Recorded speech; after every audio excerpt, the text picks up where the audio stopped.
Hey, what's up guys, this is Sky4Sign5 here, bringing you the review of new Trent Airbender 1.0 Bluetooth keyboard case for the iPad 2nd, 3rd, and 4th generation. And if you haven't already, quite a while ago I have already made an unboxing video of this, so make sure to check out that video. The link will also be in the description. Well, first off, I want to say that I have now owned 3 of new Trent Airbender keyboard lineup of cases. So how does this iteration stack up?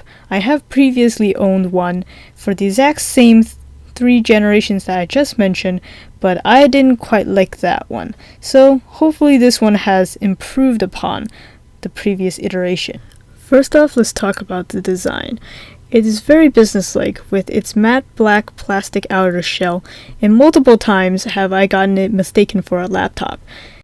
It has all the necessary cutouts for your ports, including the headphone jack, the microphone, your charging port for your iPad, and the charging port for the keyboard itself is on the same side conveniently. The material on the inside is of this soft touch plastic, which is pretty nice. It doesn't attract too much fingerprints, and when it does, it's very easy to clean. The hinge, on the other hand, is partially metallic. There are 2 slots on the top portion of the keyboard to adjust for multiple angles, probably one mainly for the desk and one for the lap. There are rubber nubs inside the case itself to prevent the keys from scratching the screen, and then the rubber feet on the outside are for grip. It is much lighter than the previous iteration, which is definitely a welcome addition, but now it is definitely more top heavy as the iPad is quite heavy. In terms of usability, the Bluetooth pairing is very seamless. I'm very happy that you only need to pair it once, and it automatically pairs even when Bluetooth is turned off and turned back on. You can also still use it while it's charging, which is very nice. Now, as for the functionality while typing on the lap, well, the iPad still makes the overall setup top heavy. However, the design of the hinge makes it a little bit better. So I would still say that it's probably best to type it on a harder surface, but typing on the lap is not impossible. As for the keyboard layout spacing, it's much improved from the previous iteration. The shift key is actually the appropriate size. Key travel is also pretty good for a Bluetooth keyboard case. It obviously won't rival anything of a laptop or a desktop, but it's still very good for what it is.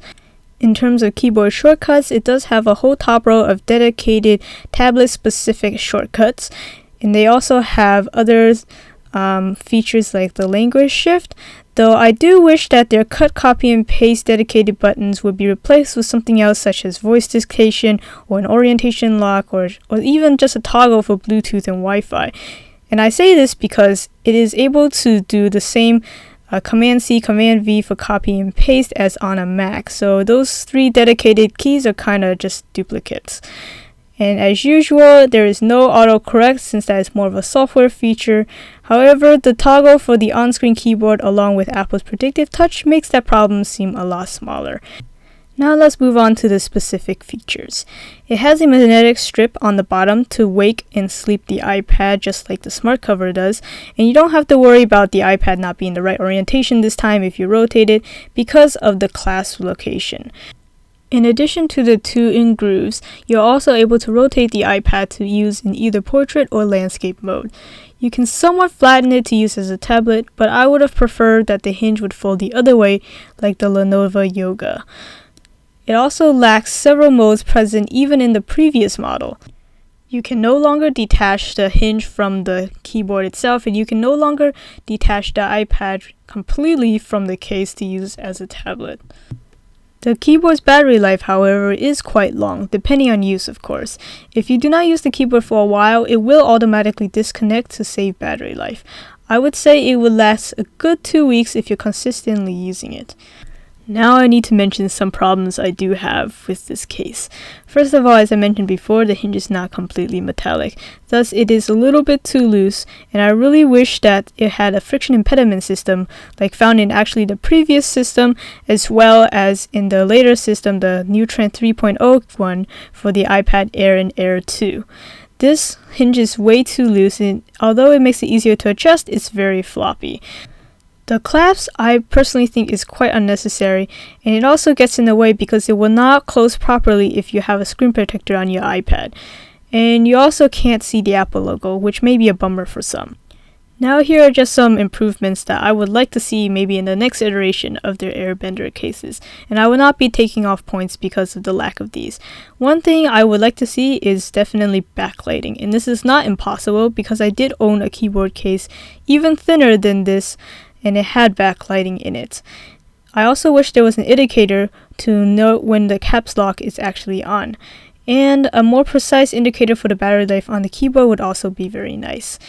Of course, I really do miss the ability to detach and use my iPad still as a tablet when I choose, and I do wish there was more orientation control than the simple 2 grooves in portrait and landscape mode.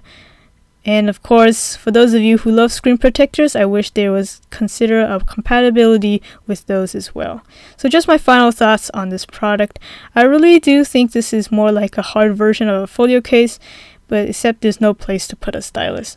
I am quite disappointed that they took away many of the features that existed before. While this may seem like an overly negative review, I still think this is a pretty solid case if you want a keyboard attached to your iPad all the time. And for the asking price of $37, I really can't blame it too much. So make sure to check out my review of the updated version, the 3.0 for the iPad Air and Air 2, already available on my channel. The link will be in the description. I hope you found this review helpful. Have any comments? Leave them in the comment section down below. Thanks for watching.